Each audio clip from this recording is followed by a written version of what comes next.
அப்போஸ்தலர் 1வது அதிகாரம் 8வது வசனம். அப்போஸ்தலர் 1வது அதிகாரம் 8வது வசனம்.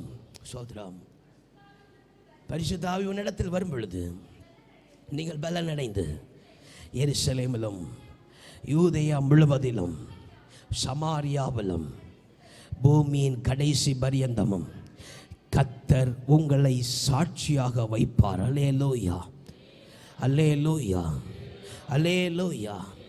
கர்த்தருடைய நாமத்துக்கு உங்களை சாட்சியாக வைப்பார். நீங்கள் திரும்பி வந்தா. அல்லேலூயா. அருமையான தேவனுடைய பிள்ளையை, கர்த்தருடைய மனம் திரும்பி வந்தா கர்த்தருடைய சாட்சியாக வைப்பார். அல்லேலூயா. உன் குடும்பத்தை கர்த்தர் சாட்சியாக வைப்பார். அல்லேலூயா. உன் பிள்ளைகளை கர்த்தர் மேன்மையான சாட்சியாக வைப்பார். அல்லேலூயா, அல்லேலூயா, அல்லேலூயா.